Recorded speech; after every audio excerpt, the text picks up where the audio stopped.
Burich Shem Kvoid Malchisoi, Lioilam Buad.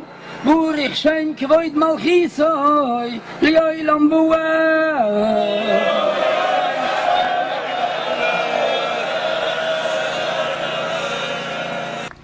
We are here today to denounce the Israeli government for desecrating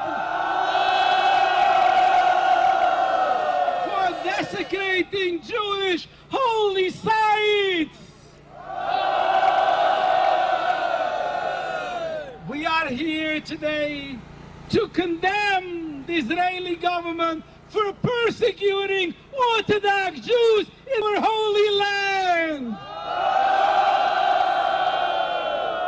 We are here today to declare that the Israeli government does not speak for world Jewry, and we are here today to proclaim that a sovereign Jewish state is against our holy Torah. Mr. President, thousands of your fellow citizens have come a long way in such a hot weather of 103 degrees to seek your support, not for self-interest, not for personal gain, but for our core religious beliefs. We believe that graves of our forefathers, many which have survived thousands of years under non-Jewish government, should not be destroyed.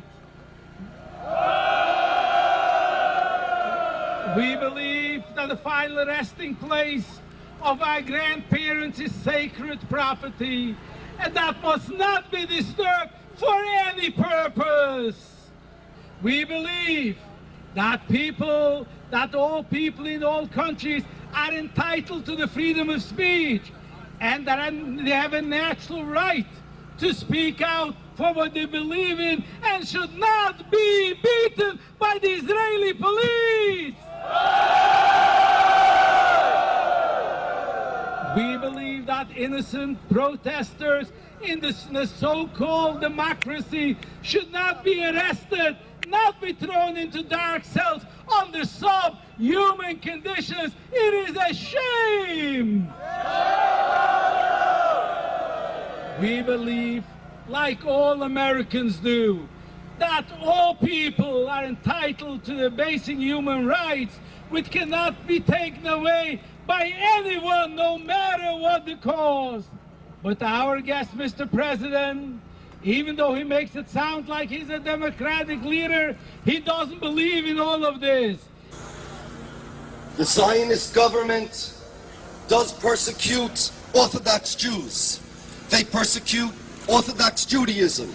But the worst crime, the most insidious persecution that the state of Israel has ever perpetrated against the Jewish people happened in 1948, when they dared to call themselves the State of Israel. When they dared to refer to themselves as a Jewish state. Do you know that a week after the flotilla incident, Jews in Turkey were scared to leave their houses?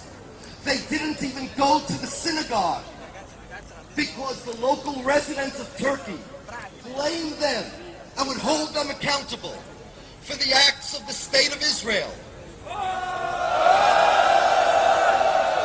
That is the most insidious crime that state has committed against our people. They thought, in their great brilliance, that in order to eliminate anti-Semitism and in order to protect the Jewish people, we have to change what the Jewish people are from a religion, a Mamleches Kohanim, a Goy Kodesh, to a nation of soldiers and warriors.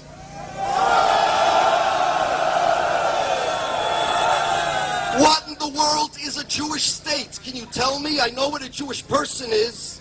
I know what a Jewish philosophy is.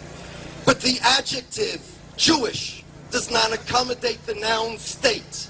It's like saying a Jewish tree, a Jewish car. What does it mean?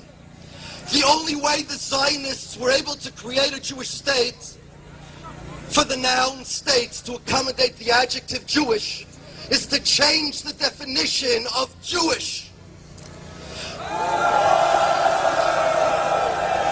They thought that by now